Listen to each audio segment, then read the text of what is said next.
टीका टिप्पणी राजकारणावर करून अशा पद्धतीचं मला त्यांनी सल्ला दिला. राजघराण्यावर कोणीही टीका टिप्पणी केलेली नाहीये. कोणीतरी त्यांना चुकीची माहिती पोचवलेली आहे असं मला स्वतः वाटतं. आणि त्याच्यामुळे एकंदरीतच तुम्ही बघितलं तर मी स्वतः टीव्ही समोर बोलतोय किंवा आमचे कुठलेही कार्यकर्ते बोलत असताना त्यांनी काहीही बोललं असेल तर तुम्ही ते माझ्या निदर्शनाला आणून देऊ शकता.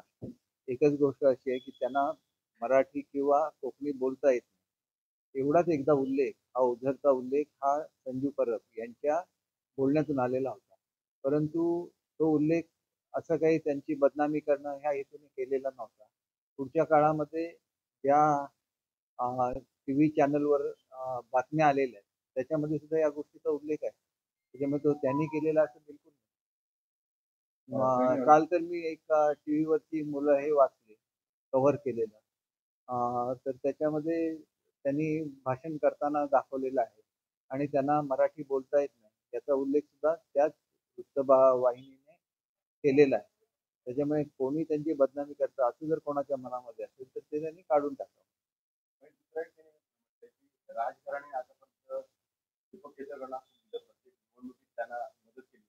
मग अशा वेळेला दीपक केसरकरांनी मोठ्या मनाने अगदी बिनशर्त पाठिंबा द्यावा अशा पद्धतीचा आवाज त्यांनी केला. एक म्हणजे मुळातच त्यांनी मी त्यांच्याकडे किती वेळा गेलो हे जनतेला सांगितलं पाहिजे. प्रत्येक वेळेला भाजप आणि शिवसेनेची युती व्हावी हीच भूमिका मी त्यांच्याकडे मांडलेली होती. एवढंच नाही तर युती होणार असेल आणि सावंतवाडी नगरपालिकेचं नगराध्यक्षपद आमच्यासाठी खुलं राहणार असेल तर त्यांची उमेदवार म्हणून सुद्धा त्यांना स्वीकारण्याची तयारी ही मी दाखवलेली होती. त्याच्या पलीकडे जाऊन एवढी ऍडजस्टमेंट कोण करेल असं मला स्वतःला वाटत नाही. आणि जर त्यांना असं वाटत होतं तर त्यांनी बोलणी करायला पाहिजे होती आणि भाजप सेनेची युती करायला पाहिजे होती. मग हा प्रश्नच उद्भवला नसता. मी स्वतः राजघराण्यातल्या राणी सरकारना भेटलोय.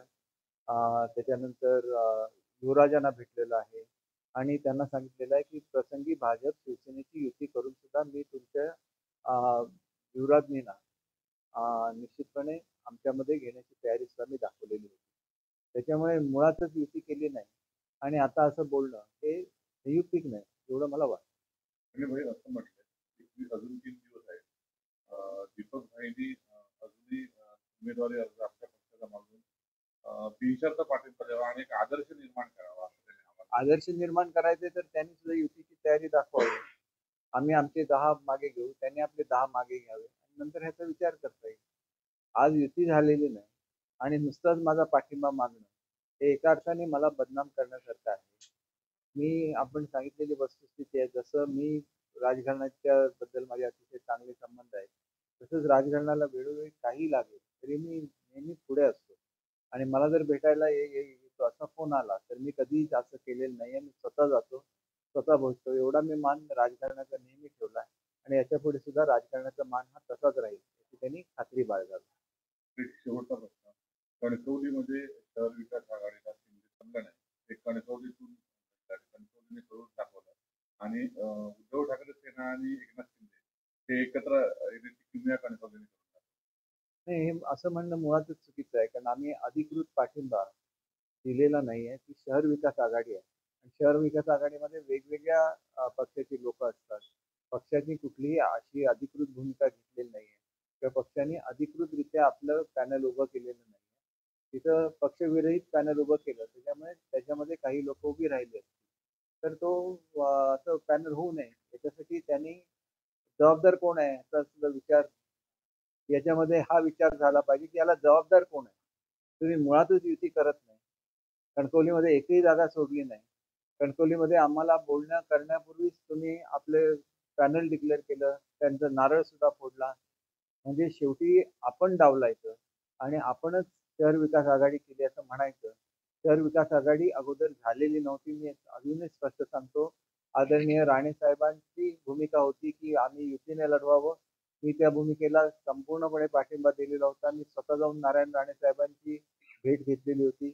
मी पालकमंत्र्यांना या संदर्भात 2 वेळा भेटलेलो आहे. पालकमंत्र्यांनी ज्यावेळेला अध्यक्ष आणि मनीष दळवी यांना पाठवलेलं होतं त्यावेळेला सावंत साहेब आणि मनीष दळवींची मी भेट घेतलेली होती. त्याच्यामुळे आमच्याकडून युती सुटली असं म्हणणं संपूर्णपणे चुकीचं आहे. युती ही व्हावी याच्यासाठी मी शेवटपर्यंत प्रयत्न केलेले आहे आणि माझी आज सुद्धा भूमिका आहे की अजूनही पंचायत समिती, जिल्हा परिषदच्या निवडणुका व्हायच्या आहेत. त्याच्यामध्ये सुद्धा युती करावी. आम्ही कुठल्याही तऱ्हेच्या अटी न ठेवता या युतीला मान्यता देऊ आणि आता सुद्धा त्यांना जर युती करायची असेल तर माझ्या प्रत्येक कॅन्डिडेटला तुम्ही विचारू शकता की त्यांना मी सांगितलेलं होतं की जर युती झाले तर कोणाकोणाला माघार घ्यायला लागेल. तर एवढं स्पष्ट आम्ही असताना आपण युती तोडायची आणि आमच्याबद्दल काहीतरी बोलायचं हे चुकीचं आहे. मला वाटतं की राज्याच्या दृष्टीने सुद्धा हे अहितकारक आहे. स्वतः मुख्यमंत्री महोदयांनी कबूल केलेलं होतं की युती करून लढायचं आहे आणि असं असताना स्थानिक पातळीवर ही युती तोडली गेली. साहेब, आता तुम्ही म्हटलं की 6 जागा त्यांनी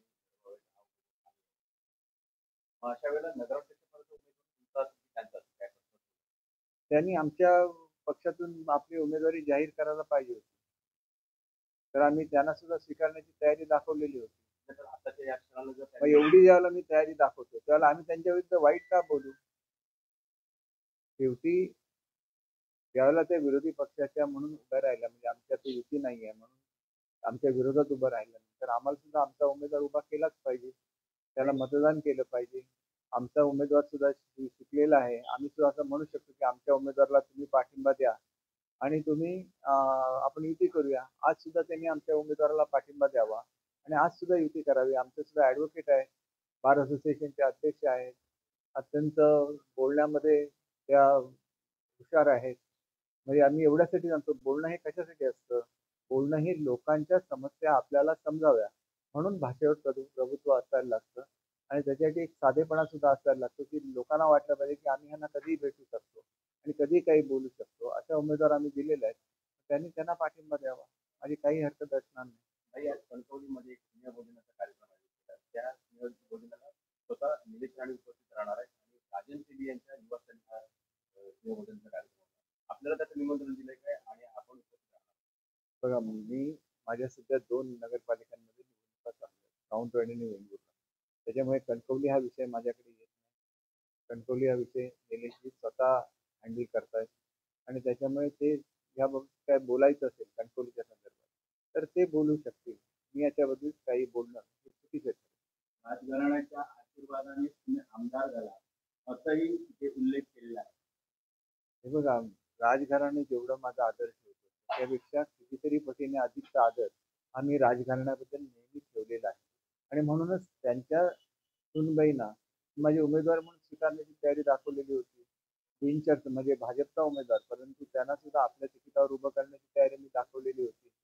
म्हणजे फक्त ऍडजस्टमेंट होती, फक्त चिन्हापुरती ऍडजस्टमेंट होती आणि या संदर्भात मी स्वतः आदल्या दिवशी रात्री राणी सरकारना स्वतः जाऊन भेटलेलं आहे आणि त्याच्यामुळे असं म्हणणं चुकीचं आहे. एवढी ज्यावेळेला तयारी एखादा मनुष्य दाखवतो त्यावेळेला त्याला त्यांच्या घराण्याबद्दल किती आदर आहे हे स्पष्ट होतं त्याच्यात. की भाजपने शरद अजित पवार राष्ट्रवादीची युती केलेली आहे, मात्र तुमच्याची युती केलेली नाही.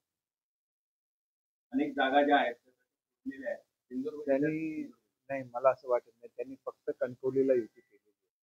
अन्य ठिकाणी युती केलेली नाही. कणकवलीला एक जागा फक्त त्यांनी सोडली आणि ती तिथल्या जिल्हाध्यक्षांची जागा आहे. अशा तऱ्हेची जर एकच जागेचा प्रस्ताव आला असता तर आम्ही सुद्धा तो मान्य केला असता.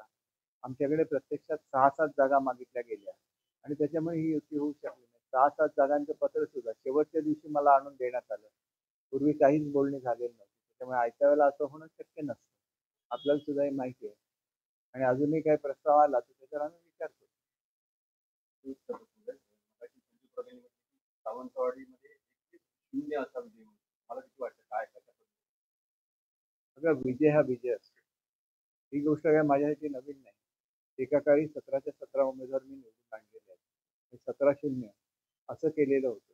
आता जर ते बोलले असतील 21-0 तर पूर्वीचा इतिहासाची पुनरावृत्ती पुन्हा एकदा होऊ शकते एवढं त्यांचा म्हणण्याचा उद्देश होता. त्याच्यामध्ये कोणी असं म्हटलेलं नाही की आम्ही काहीतरी खूप पॉवरफुल आहोत म्हणून आम्हाला 21 जागा मिळणार तर बिलकुल नाही.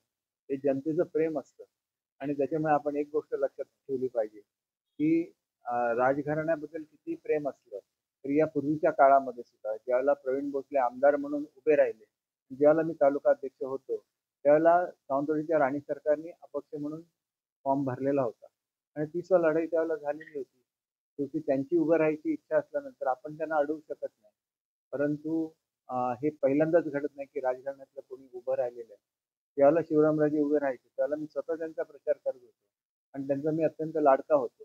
ते उघड आहे आणि त्याच्यामुळे मी अनेक वेळेला उल्लेख करतो की मला राजकारणामध्ये आणण्यामध्ये ज्यांचा मोठा वाटा असेल त्याच्यामधले एक शिवरामराजे भोसले होते.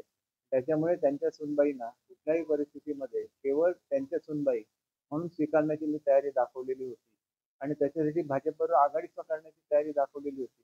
त्यामुळे असा गैरसमज कोणीही पसरवू नये अशी माझी नम्र विनंती आहे. आणि आम्ही आमच्या बोलण्यामध्ये संयम बाळगलेलाच आहे. पण पुढे सुद्धा राजघराण्याबद्दल बोलताना आम्ही संयम बाळगू. परंतु हा संयम केवळ त्यांच्यापुरता नाही आहे. की दयानंद मटकर साहेबांची सून सुद्धा त्या ठिकाणी उमेदवार म्हणून उभी राहिलेली आहे. दयानंद मटकर हे माझे राजकीय गुरु होते आणि त्याच्यामुळे तिच्याबद्दल सुद्धा वाईट बोलण्याचा प्रश्नच उद्भवत नाही. फक्त चुकीच्या पक्षातून उभे राहिले. त्याच्यामुळे त्यांच्या विरोधात मतं मागणं आणि त्यांना पराभूत करणं हा आमच्या कर्तव्याचा एक भाग आहे. त्या पलीकडे त्यांच्याबद्दल अजिबात वाईट माझ्या मनात कधीही नव्हतं, कधीही राहणार नाही. आणि तेवढे संबंध राजकारणाचे आहेत, तेवढेच जिव्हाळ्याचे संबंध आहेत, ते माझे मत्सर कुटुंबियांशी सुद्धा आहेत. मला इथं मुद्दा उल्लेख करायचा.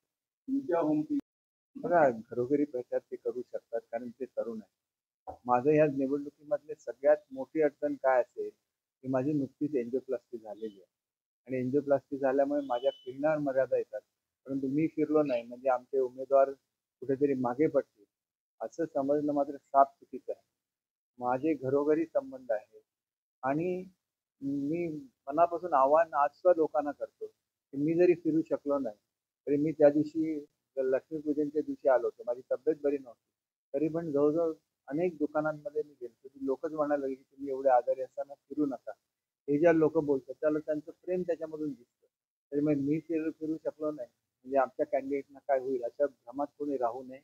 आमचे सगळे कॅन्डिडेट सगळेच्या सगळे निवडून येणार.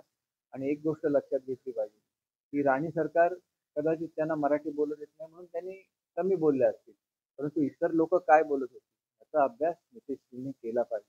त्या लोकांचा सावंतवाडीशी कधीही संबंध नाही. ज्यांच्यावर लँड माफियाचे आरोप आहेत, ज्यांच्याबद्दल इलेक्शनच्या पिरियडमध्ये नारायण राणे साहेबांनी स्वतः ड्रग माफियाचा उल्लेख केला, त्याचं उत्तर सुद्धा अजून जनतेला मिळालं नाही. अशी लोक जर बॅकडोअरने एंट्री करणार असतील तर ते चुकीचं आहे. मग या संदर्भात पालकमंत्री का बोलले नाही हा प्रश्न आहे. त्या दिवशी ते काय बोलल्या याचा सुद्धा विचार झाला पाहिजे. आणि मग ते बोलत असताना त्यांनी माझ्या नावाचा सुद्धा उल्लेख केला. या लोकांना माझं नाव घेण्याचा कोणी अधिकार दिला? आणि मुळात ते उमेदवार नाही, उमेदवार नसलेली लोक अशी बोलतात, हे अतिशय चुकीचं आहे. आणि त्याच्यामुळे मला असं वाटतं की अशा ज्या वेळेला अपप्रवृत्ती त्या सावंतवाडी तालुक्यातल्या नाही आहेत. सावंतवाडी शहरातल्या तर नाहीच आहेत, पण सावंतवाडी तालुक्यातल्या सुद्धा नाही. त्यांनी सावंतवाडी तालुक्यामध्ये येऊन निवडणुका लढवल्या.